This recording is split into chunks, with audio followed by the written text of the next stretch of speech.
Hello students, welcome back to Shubham lecturer channel. तो student, आज का ये वीडियो उन स्टूडेंट्स के लिए है जो क्लास 12 में हैं और बोर्ड एग्जाम की तैयारी कर रहे हैं, क्योंकि स्टूडेंट इस वीडियो में मैं आपको क्लास 12 केमिस्ट्री के चैप्टर 1 जिसका नाम है ठोस अवस्था, जिसे हम इंग्लिश में कहते हैं सॉलिड स्टेट, इस पूरे चैप्टर के इम्पॉर्टेंट क्वेश्चंस को बताऊंगा।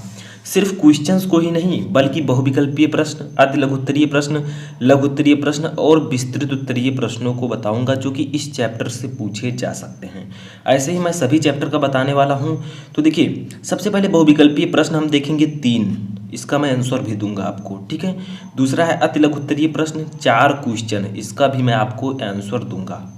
तीसरा प्रश्न है लघु उत्तरीय प्रश्न, इसका आंसर नहीं होगा। चौथा विस्तृत उत्तरीय प्रश्न, इसका आंसर नहीं होता। देखिए, बहुविकल्पीय प्रश्न हम 3 क्वेश्चंस को पढ़ेंगे, अति लघु उत्तरीय प्रश्न के 4 प्रश्न को आंसर के साथ, लघु उत्तरीय प्रश्न और विस्तृत उत्तरीय प्रश्न इन चैप्टर से बहुत कम पूछे जाते हैं, ठीक है। तो इनका जो है एक एक क्वेश्चन जो इंपॉर्टेंट है वो मैं आपको बताने वाला हूँ, ठीक है। तो अगर आप ऐसे ही सभी चैप्टर का चाहते हैं तो कमेंट बॉक्स में बता सकते हैं और इस वीडियो को ज़्यादा से ज़्यादा लाइक कर सकते हैं।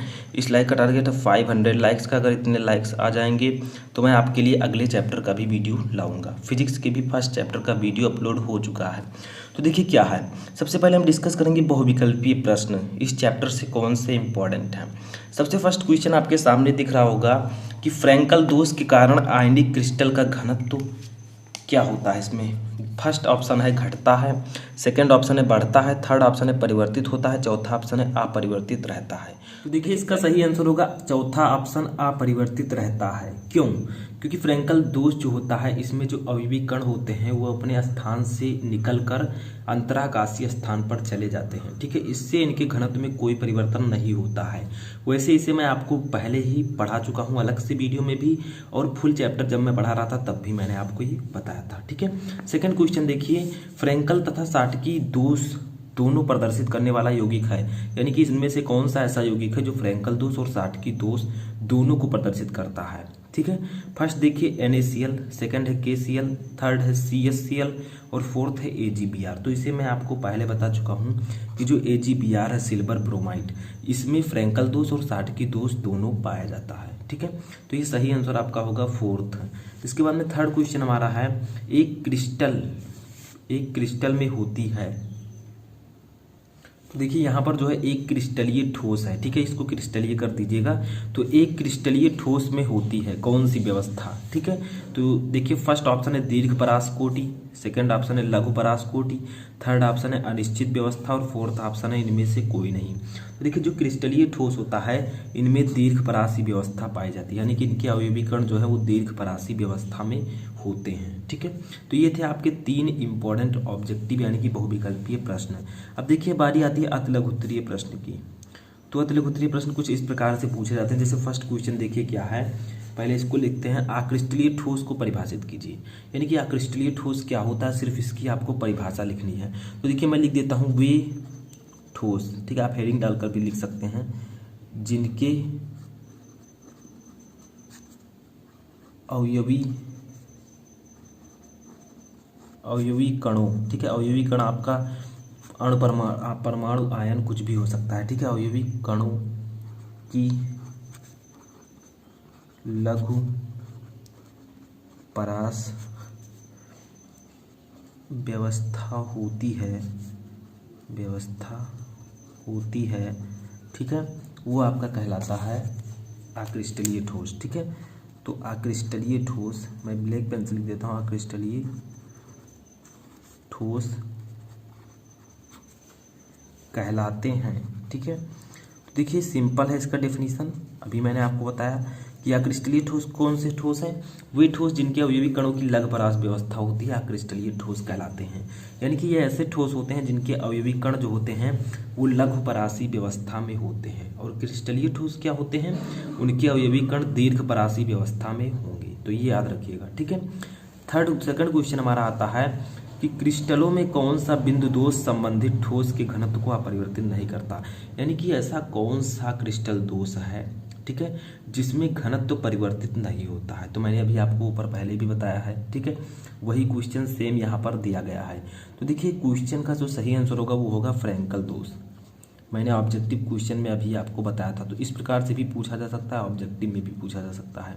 तो देखिए फ्रैंकल दोष जो होता है, इसके कारण क्रिस्टल का घनत्व जो है परिवर्तित नहीं होता है, यानी कि क्रिस्टल के घनत्व में कोई भी परिवर्तन नहीं होता है अगर ये दोष हो जाता है, ठीक है। और जो साटकी दोष होते हैं इन सब में परिवर्तन होता है। तो ये सेकंड क्वेश्चन था। थर्ड क्वेश्चन देखते हैं। तो देखिए थर्ड क्वेश्चन मोस्ट इंपॉर्टेंट है। बहुत सारे स्टूडेंट कहेंगे ये अति लघु उत्तरीय में पूछा गया है या नहीं, ये पूछा गया है, ठीक है। क्वेश्चन क्या है कि संकुलन क्षमता को परिभाषित कीजिए, यानी कि संकुलन क्षमता क्या होती है। संकुलन क्षमता को हम संकुलन दक्षता के नाम से भी जानते हैं। देखिए डेफिनेशन समझिए, क्रिस्टल में उपलब्ध कुल स्थान का परमाणुओं द्वारा घेरा हुआ अंश संकुलन क्षमता कहलाता है। यानी कि जो क्रिस्टल का कुल आयतन है उसमें जो परमाणु द्वारा घेरा गया आयतन होता है उसी को हम कहते हैं संकुलन क्षमता। इसे प्रायः प्रतिशत में व्यक्त करते हैं, यानी कि यह प्रायः प्रतिशत में व्यक्त की जाती है, ठीक है। प्रतिशत में यानी कि कितनी प्रतिशत इसकी संकुलन क्षमता होगी। देखिए अब यहाँ पर सूत्र यहाँ से हम निकाल लेते हैं। क्या कहा गया है कि यदि किसी क्रिस्टल संरचना की एकक कोष्ठिका में उपस्थित परमाणु द्वारा कोष्ठिका का घेरा हुआ आयतन BOCCU और एक कोष्ठिका का कुल आयतन B सेल है, यानी कि मान लीजिए कोई क्रिस्टल है उसका जो है कुल आयतन, एकक कोष्ठिका का कुल आयतन V सेल हो और परमाणु द्वारा घेरा गया आयतन VOCCU है, तो इसका फार्मूला हम क्या लिख सकते हैं, ठीक है। तो इसका फार्मूला हम लिख सकते हैं संकुलन क्षमता इक्वल टू, ठीक है, VOCCU, यानी कि परमाणुओं द्वारा घेरा गया आयतन अपान कोष्ठिका का कुल आयतन इंटू 100, ठीक है। इस प्रकार से हम लिख सकते हैं, क्योंकि इसे प्रतिशत में व्यक्त किया जाता है तो 100 से हम मल्टीप्लाई कर देंगे। तो समझ में आया। एकक कोष्ठिका यानी कि क्रिस्टल संरचना की एकक कोष्ठिका में उपस्थित परमाणुओं द्वारा घेरा गया आयतन और कुल आयतन के अनुपात के से आपको 100 से गुणा कर देना है, संकुलन क्षमता आपकी यहाँ पर मिल जाएगी, ठीक है। अब देखिए हमारा अगला क्वेश्चन है चौथा, कि फ्रैंकल दोष उपस्थित होने पर भी क्रिस्टल के घनत्व में कोई परिवर्तन नहीं होता, क्यों। यानी कि फ्रैंकल दोष है भी और क्रिस्टल के घनत्व में कोई परिवर्तन नहीं होता, ऐसा क्यों होता है। तो देखिए होता क्या है, मैं लिख देता हूँ, डीपली समझिए। फ्रैंकल दोष में धनायन, ठीक है, यानी कि जो पॉजिटिव चार्ज होते हैं अपने जालक बिंदुओं, ठीक है, अपने जालक बिंदु जहाँ पर जो होता है उपस्थित, ठीक है, धनायन या ऋणायन अपने जालक बिंदु से हटकर अंतराकाशी, जैसा कि मैंने आपको बताया था अंतराकाशी, ठीक है। अंतराकाशी का मतलब उसी क्रिस्टल के अंदर जो खाली स्थान होता है उसी स्थानों में चले जाते हैं, ठीक है, स्थानों में आ जाते हैं। इसलिए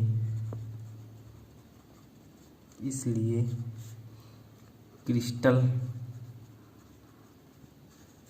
के घनत्व में कोई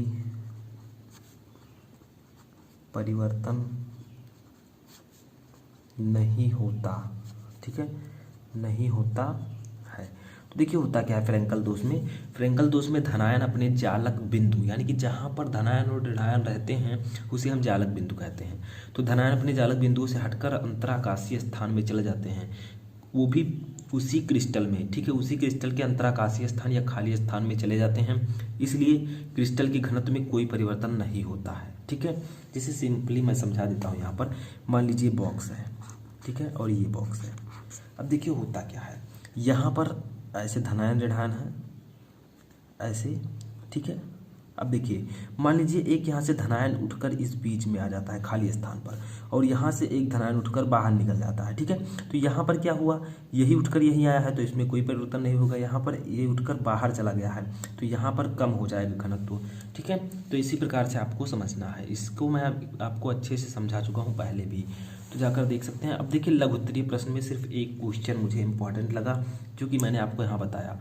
अब यहाँ पर आपसे न्यूमेरिकल भी लघु उत्तरीय में पूछा जा सकता है, ठीक है। क्वेश्चन क्या है कि फ्रैंकल दोष एवं साटकी दोष क्या है, उदाहरण सहित समझाइए। ये क्वेश्चन आ सकता है लघु उत्तरीय में, और ये जो है कुछ एग्जाम्पल्स भी पूछे जा सकते हैं, यानी कि न्यूमेरिकल्स, ठीक है। अब देखिए विस्तृत उत्तरीय में सिर्फ एक क्वेश्चन इसमें है, वो है कि क्रिस्टल तंत्र के प्रकारों की विस्तृत विवेचना कीजिए, उदाहरण भी दीजिए। यानी कि जो क्रिस्टल तंत्र होता है वो कितने प्रकार का होता है, आपको विस्तृत विवेचना करनी है। ठीक है, कि क्रिस्टल तंत्र जो होता है वो कितने प्रकार का होता है। ठीक है, तो इस प्रकार से आपको पूरा इस चैप्टर का इंपॉर्टेंट क्वेश्चन मिल गया। यानी कि इन्हीं क्वेश्चंस में से ज़्यादातर क्वेश्चंस आने वाले हैं। ठीक है, तो आई होप कि आपको समझ में आ चुका होगा कि इस चैप्टर में कौन से क्वेश्चंस इंपॉर्टेंट हैं। इनके अलावा भी आप क्वेश्चंस को तैयार कर लीजिएगा, ऐसा नहीं कि यही आएंगे। ठीक है, कोई भविष्यवाणी नहीं है, आ सकते हैं। ठीक है, ये इम्पॉर्टेंट हैं और ये आ सकते हैं, संभावित प्रश्न है। तो आई होप कि आपको सब कुछ समझ में आ चुका होगा। ऐसे मैं सभी चैप्टर का आपको प्रोवाइड कराता रहूँगा।